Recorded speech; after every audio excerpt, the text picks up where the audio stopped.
ಬಾವಿಗೆ ಬಿದ್ದು ಅಜ್ಜಿ ಮತ್ತು ಮೊಮ್ಮಗ ಸಾವನ್ನಪ್ಪಿರುವಂತಹ ದುರ್ಘಟನೆ ನಡೆದಿದೆ. ಜೋಳದ ತೆನೆ ಕುಯ್ಯಲು ಹೋಗಿದ್ದಂತಹ ವೇಳೆಯಲ್ಲಿ ಈ ಘಟನೆ ನಡೆದಿದೆ. ಬಾವಿಗೆ ಬಿದ್ದು ಅಜ್ಜಿ ಮೊಮ್ಮಗ ಸಾವನ್ನಪ್ಪಿದ್ದು ಸಲೀಮಾ ಮುಲ್ಲಾ, ಅಸದ್ ಮುಲ್ಲಾ ಮೃತರು ಅಂತ ಗುರುತಿಸಲಾಗಿದೆ. ಜೋಳದ ತೆನೆ ಕುಯ್ಯಲು ಹೋಗಿದ್ದಂತಹ ಸಂದರ್ಭದಲ್ಲಿ ಈ ಘಟನೆ ಸಂಭವಿಸಿದೆ. ವಿಜಯಪುರದ ಇಂಡಿ ತಾಲೂಕಿನ ಹಡಲಸಂಗ ಗ್ರಾಮದಲ್ಲಿ ಈ ಘಟನೆ ನಡೆದಿದೆ. ಬಾಯಾರಿಕೆಯಿಂದ ಬಾವಿಗೆ ನೀರು ಕುಡಿಯಲು ಹೋಗಿರ್ತಾರೆ. ಆ ಸಂದರ್ಭದಲ್ಲಿ ಕಾಲು ಜಾರಿ ಬಿದ್ದಿದ್ದಾನೆ ಅಸದ್ ಮುಲ್ಲಾ ಮೊಮ್ಮಗ.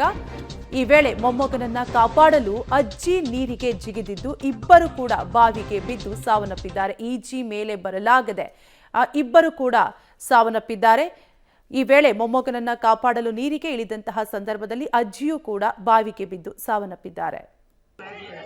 ಆಯಿ ಮತ್ತು ಮೊಮ್ಮಗ ಇಬ್ಬರು ಕೂಡಿಕೊಂಡು ಹೊಲದಲ್ಲಿ ಜೋಳದ ತೆನೆ ಮುರಿಲಿಕ್ಕೆ ಹೇಳಿ ಹೋಗಿದ್ದರು. ಬಿಸಿಲಿನ ವಾತಾವರಣ ಇರೋದ್ರಿಂದ ಅಲ್ಲಿ ಹೊಲದಲ್ಲಿ ನೀರಿನ ಸವಲತ್ತು ಇರಲಿಲ್ಲ.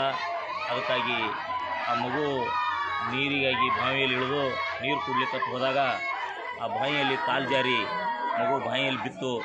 ಆ ತಕ್ಷಣವೇ ಅಜ್ಜಿ ನೋಡಿ ಮೊಮ್ಮಗ ಬಾವಿಯಲ್ಲಿ ಬಿದ್ದ ಅಂತಕ್ಕಂಥ ತಿಳ್ಕೊಂಡು ಓಡೋಗಿ ತಗೋಬೇಕು ಹೊರಗೆ ಅಂತೇಳಿ ಓಡೋದಾಗ ಅವರು ಕೂಡ ಹುಡುಗ ಒಳಕ್ಕೆ ಹೋಗಿದ್ದ.